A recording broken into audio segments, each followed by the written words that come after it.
بسم اللہ الرحمن الرحیم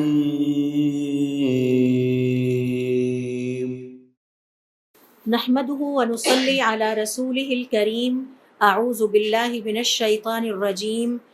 بسم اللہ الرحمن الرحیم رب اشرح لي صدری ویسر لي امری واحلل عقدۃ من لسانی یفقہوا قولی۔ ہمارا پچھلا سیشن تھا ایک بہت ہی اہم موضوع اور ٹاپک کے بارے میں، اور وہ تھا جن کے لیے جنت واجب ہو جاتی ہے۔ آج اس حوالے سے ہمارا یہ سیکنڈ سیشن ہے، اور ہم نے اپنے پچھلے سیشن میں تقریباً 15 کے قریب ایسے نیک اعمال کے بارے میں سیکھا کہ جن کے کرنے والے کے لیے یہ خوشخبری ہے کہ ان کے لیے جنت واجب ہو جاتی ہے۔ تو اس میں سب سے پہلا نیک عمل جس کا ہم نے ذکر کیا تھا وہ تھا توحید۔ دوسرا نیک عمل جو اللہ رب العزت سے راضی ہو گیا اور جو دین اسلام کو اپنا دین مانتا ہے اور حضور اکرم صلی اللہ علیہ وسلم کے نبی ہونے پر راضی ہو گیا۔ تیسرے نمبر پر جو نیک عمل ہے جس کے کرنے والے کے لیے جنت کے واجب ہو جانے کی خوشخبری ہے، وہ ہے جس نے اپنے وضو کو اچھے طریقے سے کیا۔ یہ ہم نے پچھلی دفعہ سیکھا تھا۔ پھر اس کے بعد چوتھے نمبر پر ہم نے سیکھا کہ جو فجر کی نماز ادا کر کے باجماعت ادا کر کے بیٹھ کر اللہ رب العزت کا ذکر کرتا رہتا ہے، اس کے لیے بھی یہی خوشخبری ہے کہ اس کے لیے جنت واجب ہو جاتی ہے۔ پانچویں نمبر پر ہم نے سیکھا کہ جس نے سورۃ البقرہ کی خواتین یعنی آخری 2 یا 3 آیات جو کہ آمن الرسول سے شروع ہوتی ہیں، ان کی دن کے وقت تلاوت کی یا رات کے وقت تلاوت کی، پھر اس کا انتقال اس دن کو ہوا یا اس رات کو ہوا، فقد اوجب اللہ لہ الجنت، حضور اکرم صلی اللہ علیہ وسلم کے الفاظ ہیں کہ ایسے شخص کے لیے جنت واجب ہو جاتی ہے۔ چھٹے نمبر پر ہم نے سیکھا تھا کہ اگر کوئی شخص ہر فرض نماز کے بعد حضور اکرم صلی اللہ علیہ وسلم کے لیے ایک خاص دعا ہے، اگر وہ دعا کیا کرے، جو کہ میں نے اپنے پچھلے لیسن کے بعد آپ لوگوں سے ریٹن بھی شیئر کی تھی، تو اس کے بارے میں بھی حضور اکرم صلی اللہ علیہ وسلم فرماتے ہیں فَقَدِ اسْتَوْجَبَ عَلَيَّ الشَّفَاعَةَ وَوَجَبَتْ لَهُ الْجَنَّةُ، ایسے شخص نے مجھ پر واجب کر دیا کہ اب میں قیامت والے دن اس کی سفارش کروں اور اس کے لیے جنت واجب ہو جاتی ہے۔ ساتویں نمبر پر ہم نے سیکھا تھا کہ وہ شخص جس کے بارے میں لوگ اس کے انتقال کے موقع پر خیر کی گواہی دیں، کم از کم 4 افراد بھی اس کے لیے اچھا ہونے کی گواہی دیں، اور یہ ٹارگٹ اچیو کرنا ہم نے ڈسکشن کی تھی کہ بہت ہی آسان ہے۔ کم از کم 4 کے قریب افراد ایسے ہوں جو اس کے اچھا ہونے کی گواہی دیں، تو اللہ رب العزت کی طرف سے یہ اس کے لیے خوشخبری ہے کہ اس کے لیے جنت واجب ہو جاتی ہے۔ پھر اسی طرح سے ہم نے سیکھا تھا کہ جو 5 فرض نمازوں کی حفاظت کرتا ہے، اپنے 5 فرض نمازوں کے اوقات کی حفاظت کرتا ہے، ان کے سجدوں کی اور رکوع کی حفاظت کرتا ہے، تو ایسے شخص کے لیے بھی حضور اکرم صلی اللہ علیہ وسلم کے الفاظ کے مطابق جنت کی خوشخبری ہے۔ پھر ہم نے سیکھا تھا کہ جو شخص 40 دن تک باجماعت نماز کی حفاظت کر سکے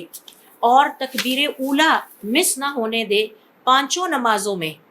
یعنی وہ مسجد میں جائے اور جا کے تکبیر اولیٰ سے پہلے پہنچ جائے اور جماعت کے ساتھ نماز ادا کرے، تو آپ صلی اللہ علیہ وسلم کے الفاظ ہیں وجبت لہ الجنت، اس کے لیے جنت واجب ہو جاتی ہے۔ اس کے بعد ہم نے سیکھا تھا کہ جس شخص کا انتقال رمضان کے روزے گزارنے کے ساتھ ہی ہو جائے، تو ایسے شخص کے لیے بھی خوشخبری ہے کہ اس کے لیے جنت واجب ہو جاتی ہے۔ آپ صلی اللہ علیہ وسلم کی احادیث کے مطابق 3 افراد ایسے ہیں کہ ان کا انتقال ان نیک اعمال کے فوراً بعد ہو جائے تو ان کے لیے جنت واجب ہے۔ پہلا وہ شخص کہ جس نے رمضان کے روزے رکھے اور رمضان گزرتے ہی اس کا انتقال ہو گیا۔ دوسرا وہ شخص جو حج کی نیت سے گھر سے نکلا اور حج مکمل کر کے گھر کو پلٹنے سے پہلے اس کا انتقال ہو جاتا ہے، اور جو عمرے کی نیت سے اپنے گھر سے نکلتا ہے اور عمرے کے لیے واپس آتے ہوئے راستے میں اس کا انتقال ہو جاتا ہے، اس کے لیے بھی جنت واجب ہو جاتی ہے۔ پھر اسی طرح سے اگلا نیک عمل ہم نے سیکھا تھا کہ من عاد مریضا، جو کسی مریض کی عیادت کرتا ہے، اور اس میں حضور اکرم صلی اللہ علیہ وسلم کی وہ اسپیسیفک حدیث ہے جس کے مطابق ایک ہی دن میں جس شخص نے جس صاحب ایمان نے 4-5 نیکی کے کام اکٹھے کیے اس کے لیے جنت واجب ہو جاتی ہے۔ اور وہ کیا ہے؟ جمعے والے دن اگر وہ روزہ رکھتا ہے، اور میں نے آپ سے شیئر کیا تھا کہ رمضان میں ہی ممکن ہے، آگے پیچھے نفلی روزے جمعے والے دن نہیں رکھے جا سکتے۔ اور پھر وعاد مریضاً، اسی دن جمعے والے دن روزہ رکھ کے اس نے مریض کی عیادت کی، وشہد جنازتاً، اور جنازے میں شامل ہوا، وتصدق، اور صدقہ کیا، او اعتق، یا کوئی گردن آزاد کی، وجبت لہ الجنہ، اس کے لیے جنت واجب ہو جاتی ہے۔ پھر اسی طرح سے دیکھیے اگلا نیک عمل ہے جس نے کسی نماز جنازہ میں حاضر ہوا، اور اس حوالے سے میں نے آپ کے ساتھ ڈیٹیل سے ڈسکس کیا تھا کہ نماز جنازہ میں حاضر ہوتے تھے جب ہمارے صحابہ کرام، اور ان میں سے ایک صحابی ہیں مالک ابن حبیرہ، جن کا دستور تھا کہ جب کسی بھی نماز جنازہ میں شامل ہوتے تو ایک صف نہیں بناتے تھے، بلکہ حضور اکرم صلی اللہ علیہ وسلم کی ہدایت کے مطابق 3 صفیں بناتے تھے، کیونکہ آپ صلی اللہ علیہ وسلم کی حدیث ہے کہ کسی بھی مسلمان میت کے اوپر اگر 3 صفیں نماز جنازہ پڑھ لیں تو ایسے شخص کے لیے جنت واجب ہو جاتی ہے۔ تو مالک ابن حبیرہ کا دستور تھا کہ وہ جہاں بھی جاتے تھے وہ 3 صفوں میں سب کو تقسیم کر دیتے تھے۔ علماء کرام کا کہنا ہے کہ اس سے ہمیں پتہ چلتا ہے کہ جنازے میں 3 صفیں بنانے کی فضیلت کیا ہے، اور اگر صرف 7 افراد بھی ہوں تو ایک آدمی کو ان میں سے امام بنا دیا جائے، اور پہلی صف میں 3 افراد کھڑے کر دیے جائیں، دوسری صف میں 2 افراد کھڑے کر دیے جائیں، اور تیسری صف میں ایک آدمی کھڑا ہو جائے۔ تو اس طرح سے نماز جنازہ پڑھتے وقت منیمم یہ ہے کہ 3 صفیں ہر حال میں بنائی جائیں۔ پھر اسی طرح سے ہم نے سیکھا تھا کہ جس کسی نے جمعے کی نماز پڑھی، یہ حضور اکرم صلی اللہ علیہ وسلم کی ایک اور حدیث ہے کہ جس کسی نے جمعے کی نماز پڑھی اور اس دن وہ روزے سے بھی تھا، یہ بھی رمضان میں ہی ممکن ہے، وعاد مریضاً، اور مریض کی عیادت کی، اسی دن جنازے میں شامل ہوا اور اسی دن ایک نکاح میں شامل ہوا، اس کے لیے جنت واجب ہو جاتی ہے۔ آخری جو نیک عمل ہم نے سیکھا تھا حضور اکرم صلی اللہ علیہ وسلم کی احادیث کی روشنی میں، من کان آخر کلامہ لا الہ الا اللہ، جس کا انتقال کے وقت آخری کلام لا الہ الا اللہ ہوگا، اس کے لیے بھی حضور اکرم صلی اللہ علیہ وسلم خوشخبری دیتے ہیں کہ وجبت لہ الجنہ، اس کے لیے جنت واجب ہو جاتی ہے۔ یہی وجہ ہے کہ میت کے حقوق میں سے ایک حق یہ ہے کہ جب کوئی عالم نزع میں ہو اور اس کے پیارے اس کے پاس بیٹھے ہوں تو اس کو لا الہ الا اللہ کہنے کی تلقین کریں۔ آج آئیے ہم اس ڈسکشن کو آگے کنٹینیو کرتے ہیں۔ اگلا نیک عمل ہے جس صاحب ایمان کی اولاد کا انتقال ہو جائے، بچپن میں انتقال ہو جائے، اور وہ اس پر صبر کر جائے، اور اس پر شور شرابہ کرنے کی بجائے اور منفی جذبات کا اظہار کرنے کی بجائے اور اللہ تعالیٰ کی ناشکری والے الفاظ اپنی زبان سے نہ نکالے، تو ایسے شخص کے لیے بھی خوشخبری ہے حضور اکرم صلی اللہ علیہ وسلم کی طرف سے کہ اس کے لیے جنت واجب ہو جاتی ہے۔ عقبہ ابن عامر کہتے ہیں حضور اکرم صلی اللہ علیہ وسلم نے فرمایا، من اسکل ثلاثۃ من صلبہ، جس کے 3 بچے بچپن میں فوت ہو جائیں، واحتسبہم علی اللہ فی سبیل اللہ، اور وہ ان پر صبر کر جائے کہ یہ اللہ کا فیصلہ تھا، جیسا اس نے چاہا ویسا ہی کیا، وجبت لہ الجنہ، اس کے لیے جنت واجب ہوتی ہے۔ نیکسٹ نیک عمل ہے جن کے لیے جنت واجب ہے، من کان لہ بنات، جس کی بیٹیاں ہوں۔ جابر بن عبداللہ رضی اللہ تعالی عنہما کہتے ہیں حضور اکرم صلی اللہ علیہ وسلم ہمارے ساتھ بیٹھے ہوئے تھے، آپ صلی اللہ علیہ وسلم نے فرمایا،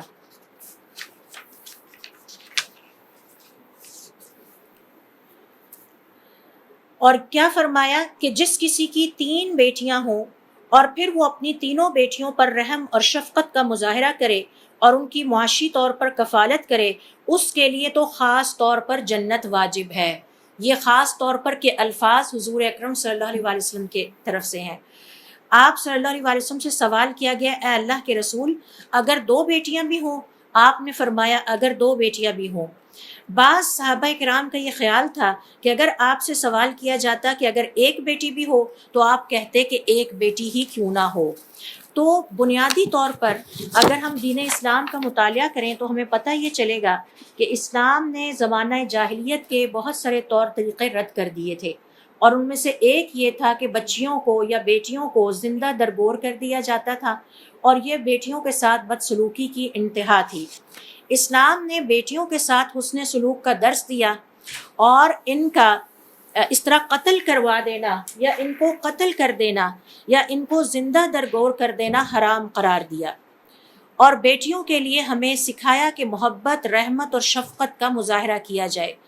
اور بیٹیوں کو بھی اسی طرح سے اولاد سمجھ کے جیسے بیٹوں سے لوگ محبت کرتے ہیں بیٹیوں سے بھی محبت کی جائے، اور ان کو پالنے پوسنے کی جو محنت ہے اور مشقت ہے اور جو صبر کرنا پڑتا ہے بیٹیوں کو پالنے پوسنے پر، اور بلکہ ساری زندگی جو ان کے لیے صبر کرنا پڑتا ہے، اس پر اجر عظیم کا وعدہ فرمایا ہے۔ علماء کرام کا یہ کہنا ہے کہ بیٹیوں کو پالنے پوسنے اور ان پر رحمت اور مشقت کا مظاہرہ کرنے کا اجر بیٹوں کو پالنے سے زیادہ ہے۔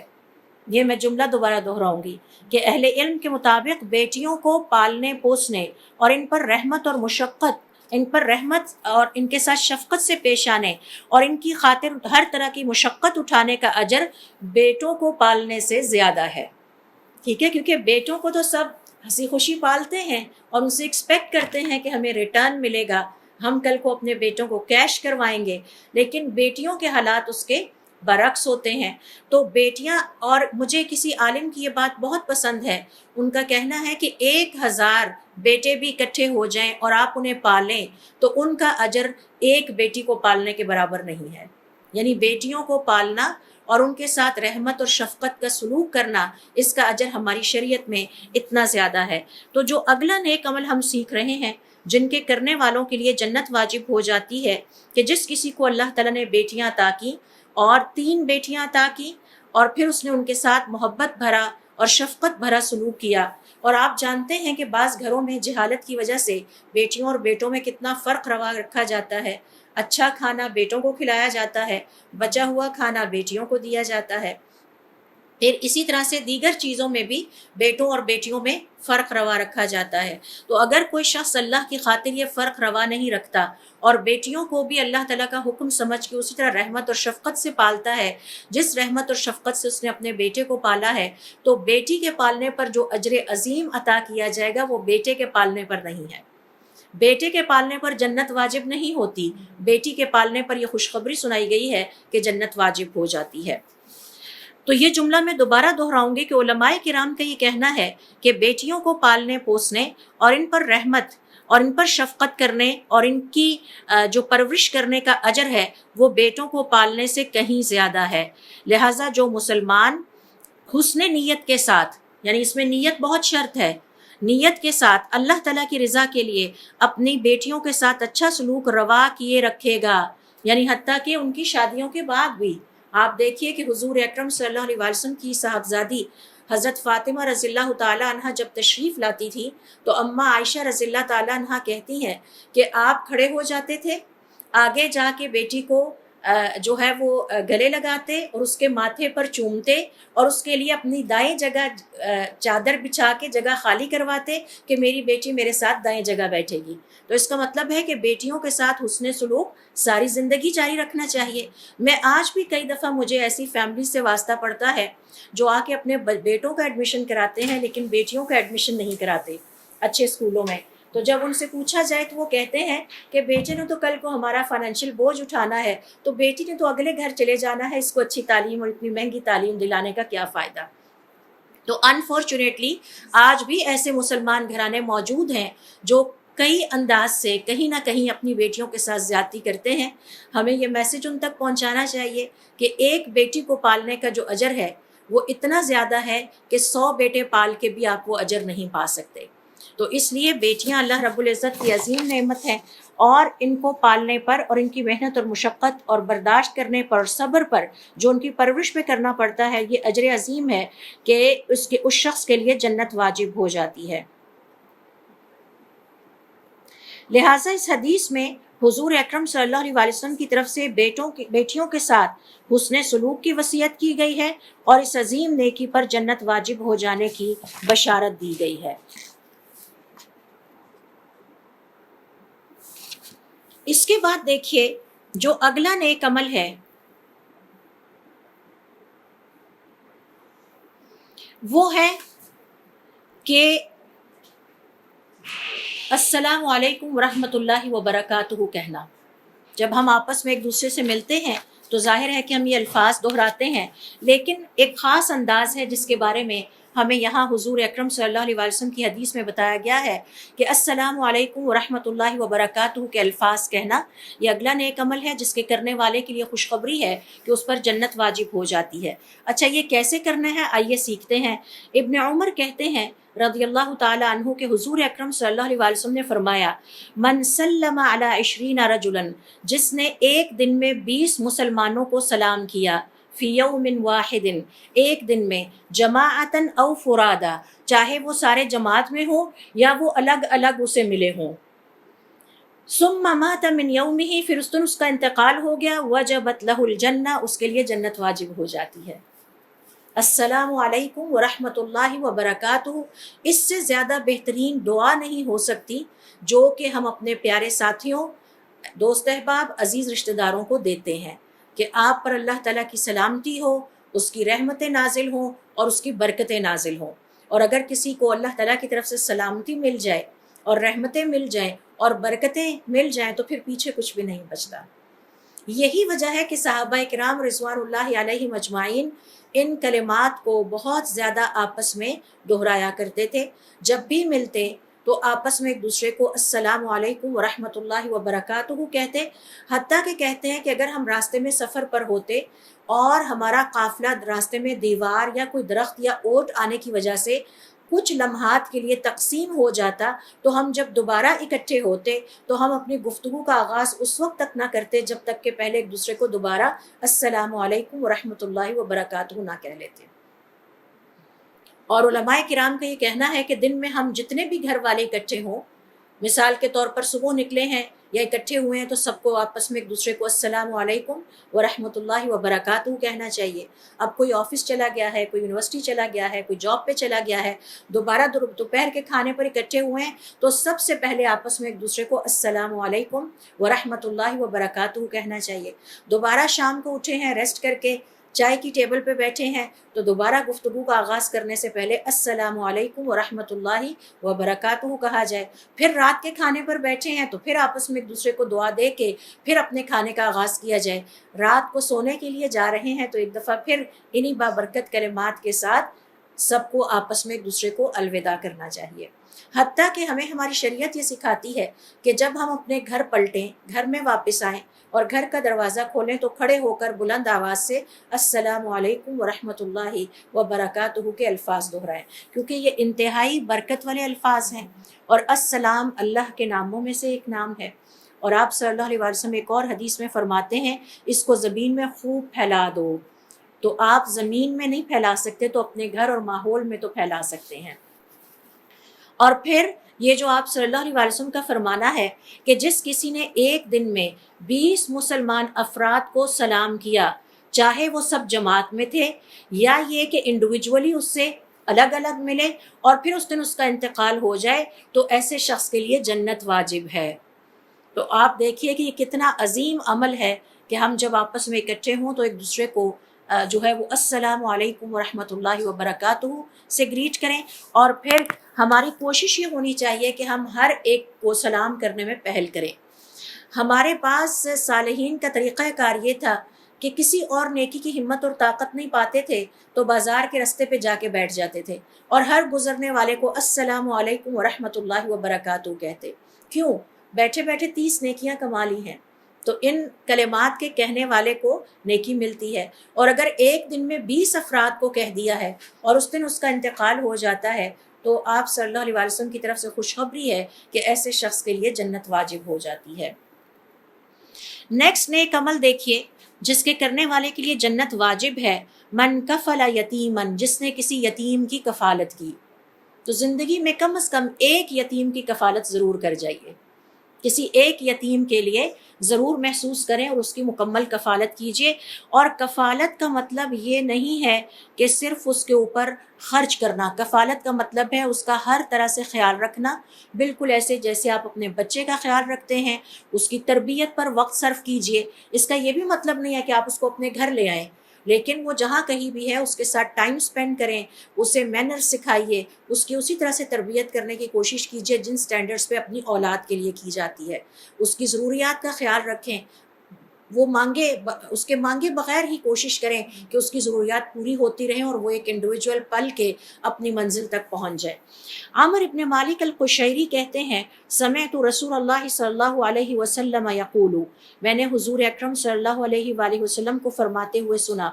جس کسی نے مسلمان والدین کے کسی بچے، یتیم بچے کو اپنے کھانے اور پینے میں شریک کر لیا یہاں تک کہ اللہ تعالیٰ اس بچے کو آپ سے بے نیاز کر دے،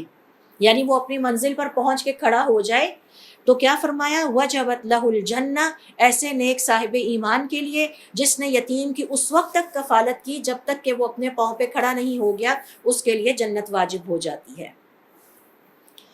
پھر دیکھیے اس کے بعد جو اگلا نیک عمل ہے جس کے کرنے والے کے لیے جنت کی خوشخبری ہے، جس کسی نے بھی طلوع آفتاب سے پہلے کی نماز پڑھی اور غروب آفتاب کے بعد کی نماز پڑھی، یعنی عصر اور فجر کی نمازوں کی حفاظت کی، کیونکہ یہ بڑی مشکل اوقات ہوتے ہیں. فجر کی نماز پڑھنا اس لیے مشکل ہے کہ نیند بڑی اچھی لگ رہی ہوتی ہے اور آتی ہی رات کو لیٹ نیند ہے، اور اب پھر اٹھ جائیں فجر کی نماز کے لیے تو یہ نفس پہ بڑا بھاری ہوتا ہے. اور عصر کی نماز اس لیے بڑی مشکل ہوتی ہے کہ اگین تھک ہار کے سوئے تھے اور اب دوبارہ اٹھیں اور اٹھ کے نماز پڑھیں، تو اس کا مطلب ہے کہ اپنے آرام کو قربان کیا ہم نے. تو ان دو نمازوں کی حفاظت کرنے والے کے لیے خوشخبری ہے کہ اس کے لیے جنت واجب ہے. عمارہ ابن رویبہ الطاغفی کہتے ہیں کہ میں نے اذان سنی اور حضور اکرم صلی اللہ علیہ وآلہ وسلم سے اس کے کلمات کو یاد کر لیا.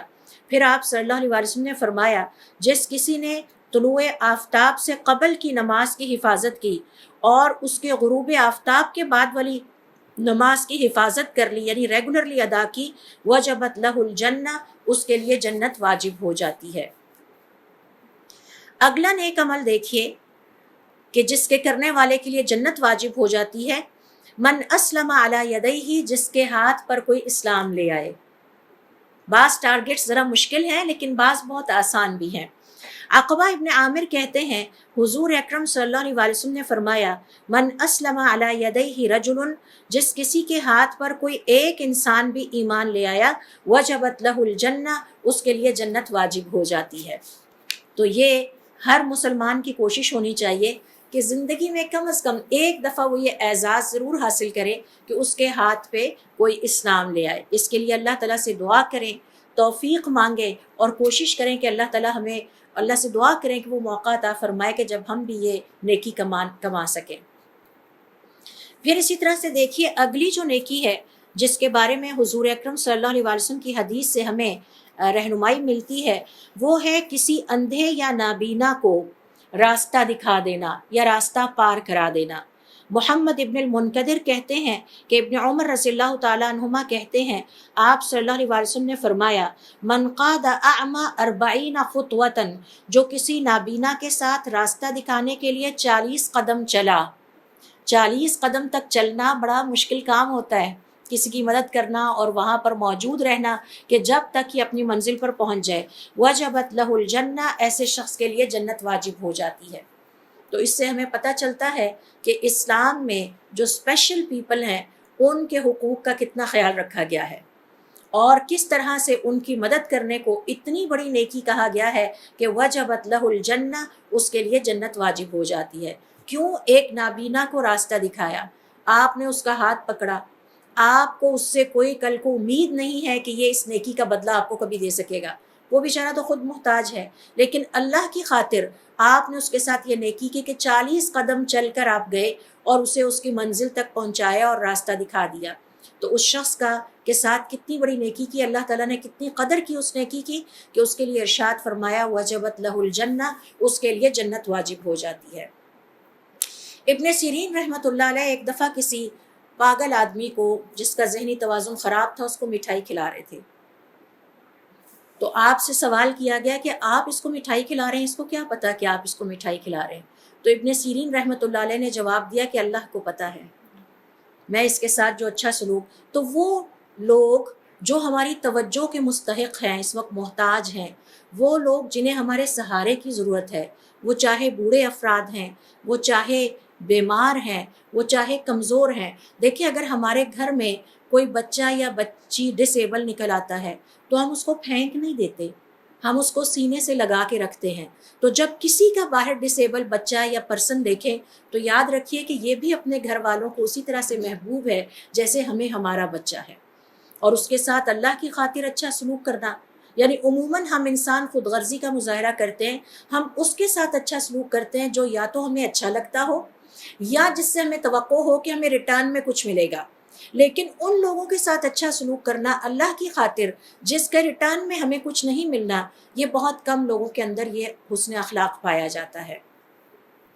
تو یہ ہے وہ نیک عمل کہ کسی نابینا کو راستہ دکھا دینا اور اس کے ساتھ 40 قدم چل کر جانا اور اسے اس کی منزل تک پہنچانا، ایسے شخص کے لیے خوشخبری ہے، وجبت لہ الجنہ، اس کے لیے جنت واجب ہو جاتی ہے۔ اگلا نیک عمل ہے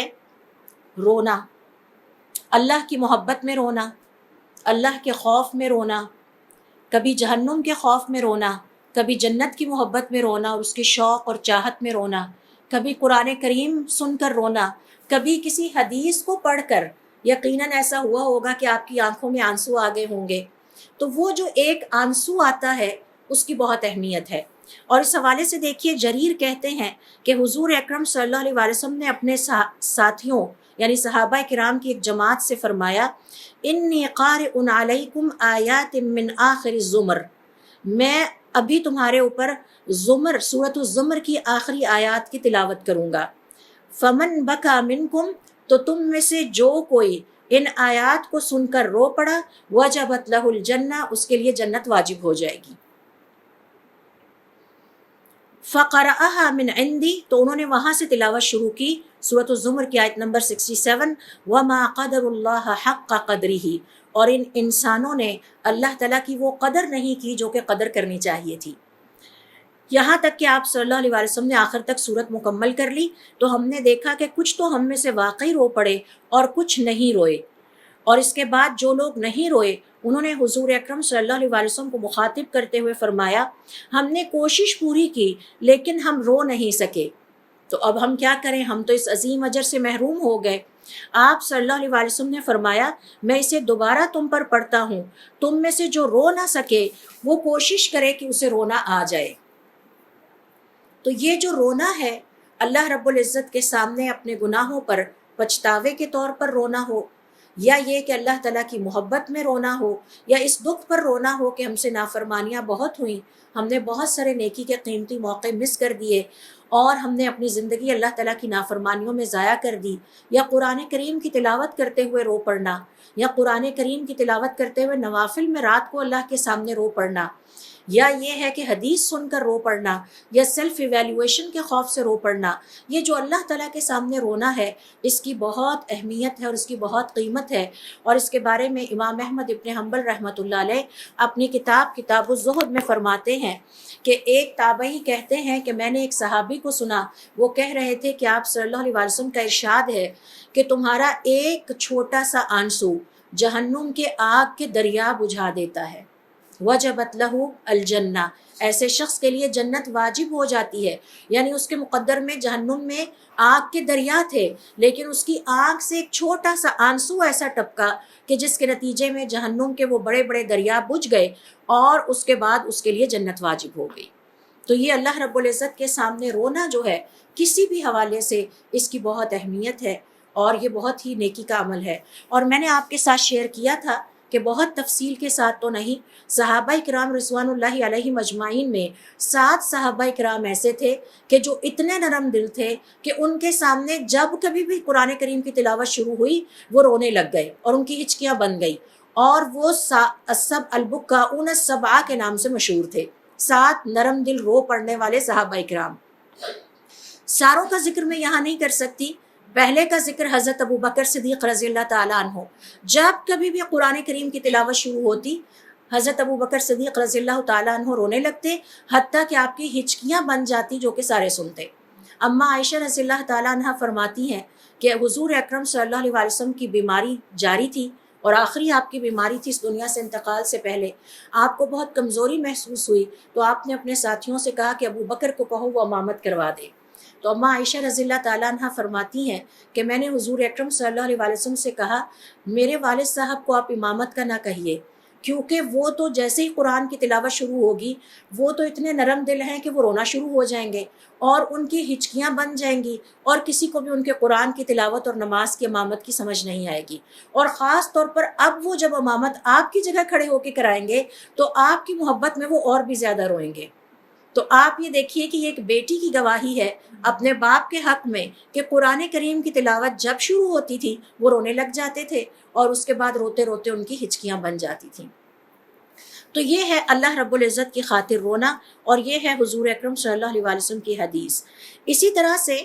اگلا نیک عمل ہے جس کے کرنے والے کے لیے جنت کی خوشخبری ہے کہ جس کسی کے 3 بچے فوت ہو جائیں، چاہے بچپن میں چاہے جوانی کی عمر میں۔ اولاد کا انتقال کر جانا نہ بچپن میں آسان ہے، اس وقت بھی ایک بہت بڑا جو ہے وہ غمگینی کا لمحہ ہوتا ہے، اداسی کا لمحہ ہوتا ہے اور پریشانی اور مصیبت ہوتی ہے، اور اگر جوان اولاد انتقال کر جائے تب بھی والدین کی کمر ٹوٹ جاتی ہے۔ تو آپ صلی اللہ علیہ وسلم کی حدیث ہے کہ جس نے اپنے 3 بچے دفن کیے اور پھر ان پر صبر کیا اور اللہ تعالیٰ سے اس فیصلے پر راضی رہا اور اللہ تعالیٰ سے اجر و ثواب کی امید رکھی، ایسے شخص کے لیے جنت واجب ہو جاتی ہے۔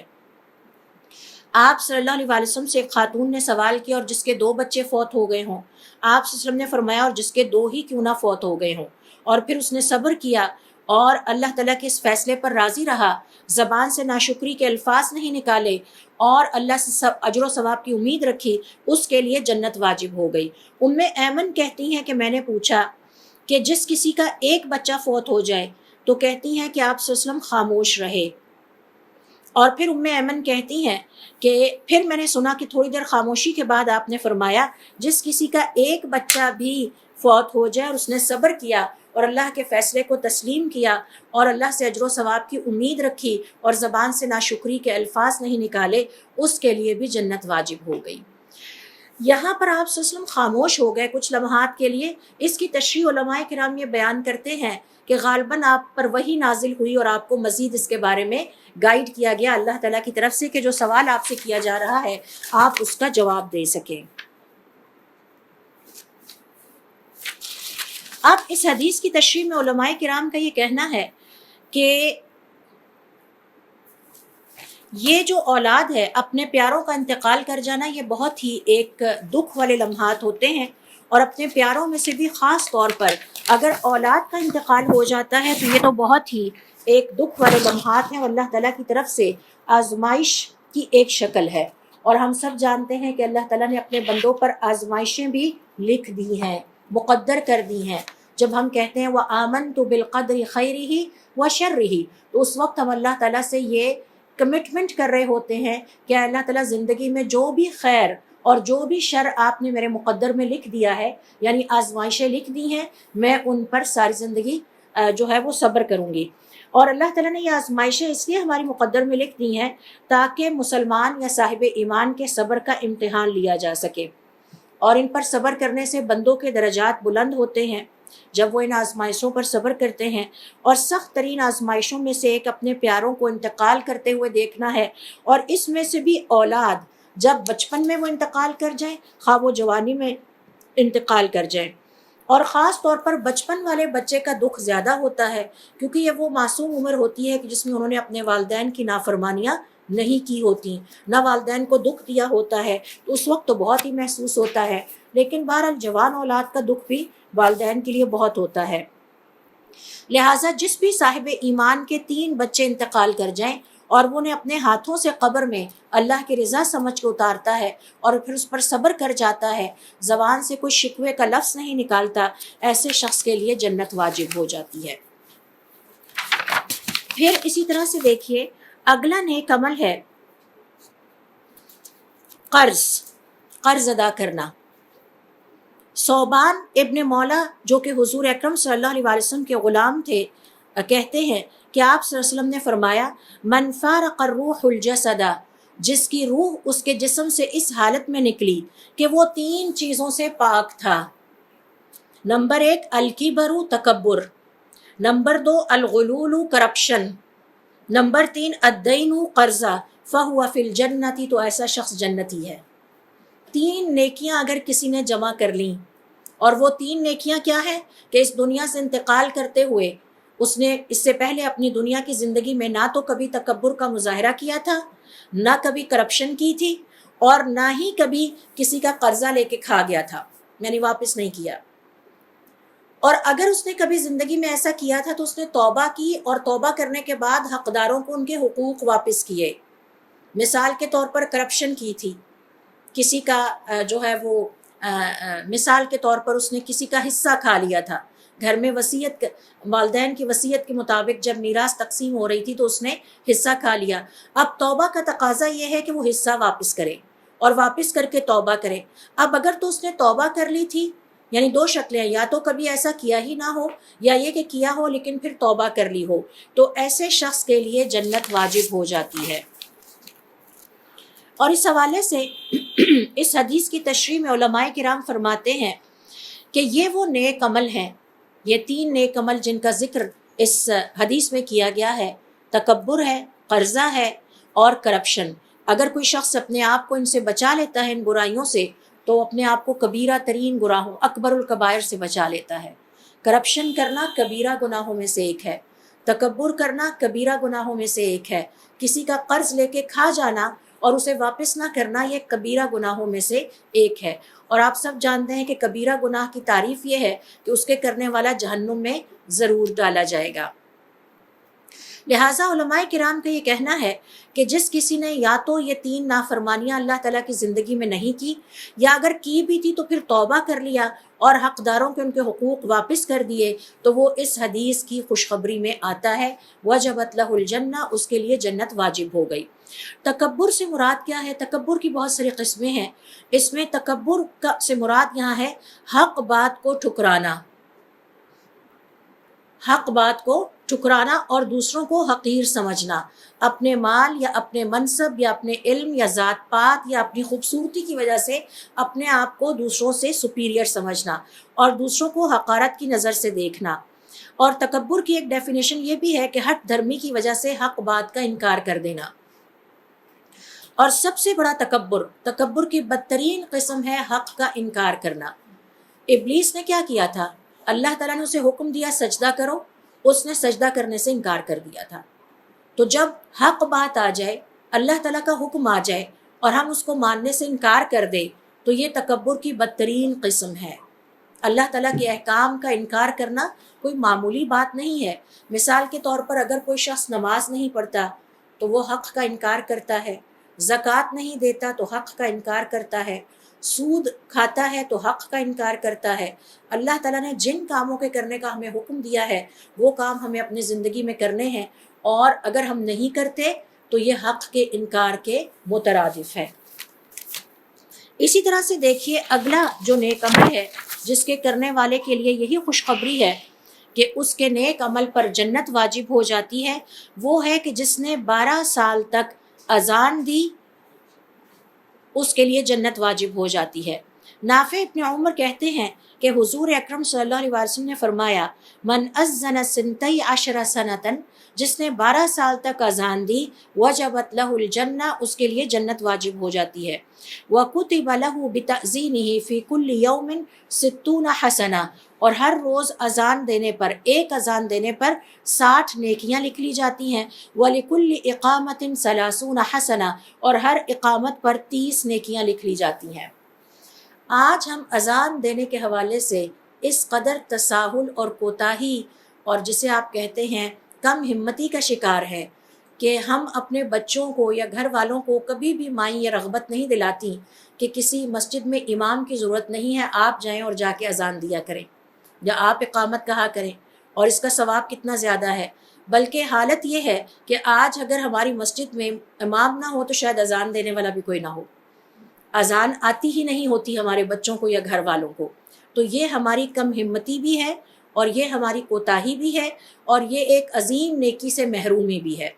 تو یہ وہ نیک عمل ہے کہ اذان دینے والے کے لیے، جس نے 12 سال تک مسلسل اذان دی، اس کے لیے جنت واجب ہو جاتی ہے۔ اگلا نیک عمل ہے جس نے اذان سن کر اس کے الفاظ اس کے پیچھے پیچھے دہرائے۔ اور آپ سب جانتے ہیں حضور اکرم صلی اللہ علیہ وسلم کی کئی احادیث میں ہمیں تعلیم دی گئی ہے کہ جس وقت اذان شروع ہو جائے تو ہمارے تابعین کہتے ہیں کہ ہم اذان اس طرح سنا کرتے تھے جیسے قرآن کریم سنا جاتا ہے، انتہائی ادب اور احترام کے ساتھ۔ اذان سنتے ہی ہم اپنے سارے کام چھوڑ دیتے اور خاموش ہو کے اسٹینڈ سٹل بیٹھ کر اذان سنتے اور اذان کے کلمات کو دہراتے، اور باقی تمام کلمات ایز اٹ از دہرائے جاتے ہیں۔ جب مؤذن کہتا ہے